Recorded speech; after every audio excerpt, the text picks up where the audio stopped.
On fête le 1000e anniversaire du marché de Bernay en grande pompe ce samedi, place de l'Hôtel de Ville. Et je suis en compagnie de Nona Mélotis. Nona Mélotis. Voilà. Qui signifie Qui signifie en fait, alors c'est un petit jeu de mots, puisqu'en fait, si on reprend ici mon nom, donc Nona Mélotis, Nona c'est une des 3 parques dans la mythologie romaine, qui sont en fait donc 3 sœurs dans donc, la mythologie romaine, où en fait ces 3 sœurs contrôlent la destinée humaine, symbolisée par un fil.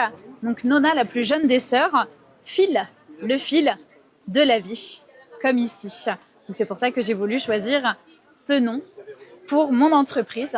Et ensuite, le deuxième mot ici, mélotis, c'est le nom d'un vêtement en latin, donc un vêtement en laine.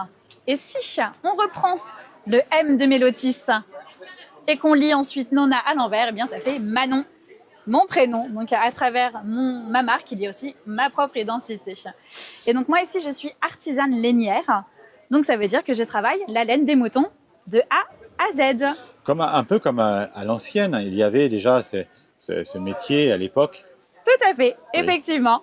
C'est un métier très ancien. Dès le néolithique, on a retrouvé des traces de fuseau. Donc le fuseau, c'est cet outil-là, donc une tige en bois en fait, qui permet en fait de faire du fil.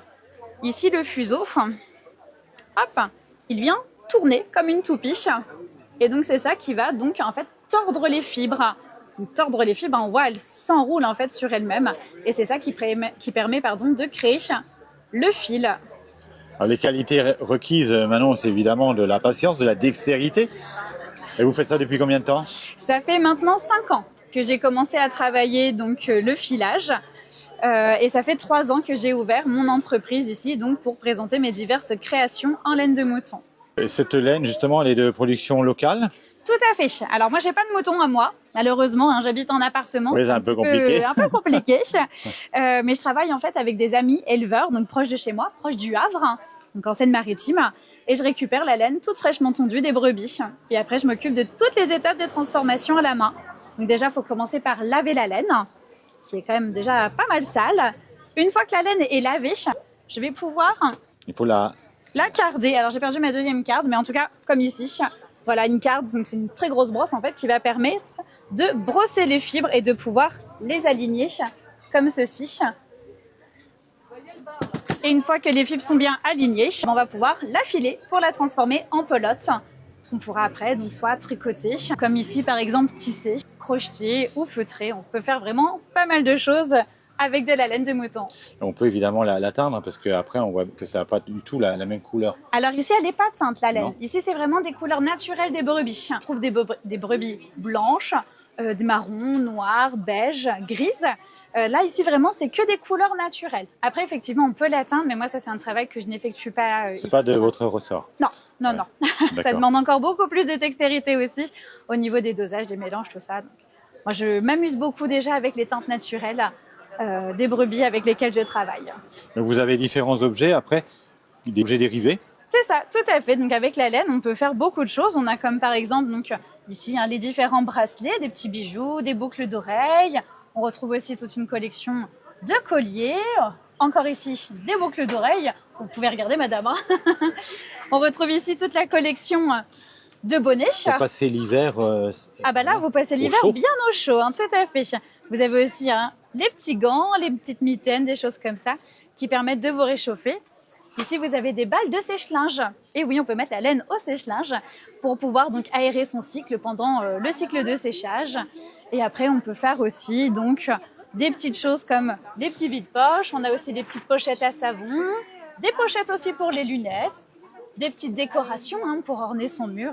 Vraiment, avec la laine, on peut faire beaucoup de choses. Voici un kit mouton. Alors, c'est quoi un kit mouton? Et bien ici, dans ce kit mouton, vous pouvez vous initier au feutrage à l'aiguille et vous pouvez réaliser vous-même votre petit porte-clés mouton, comme ceci. Est-ce que c'est à la portée de tout le monde, ça? C'est à la portée de tout le monde. Dès l'âge de 6 ans, les enfants peuvent commencer à s'initier au feutrage à l'aiguille.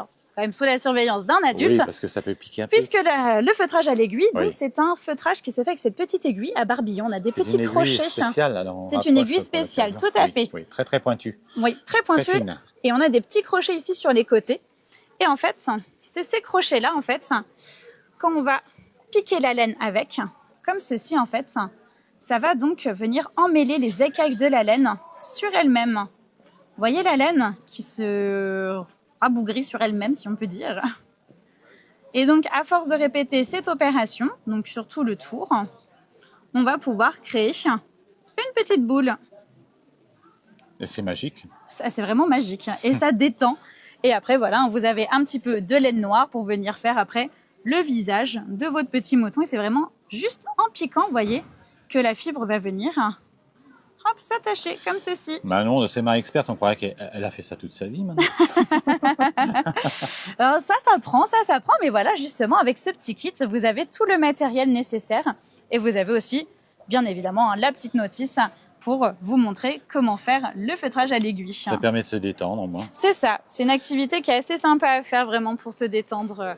J'adore faire ça.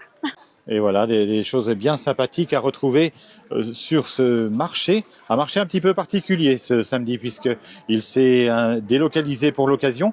Voilà, en amont du marché traditionnel, vous avez ce stand de Manon, Nona Mélotis, sur la place Gustave-Héon, la place de la mairie.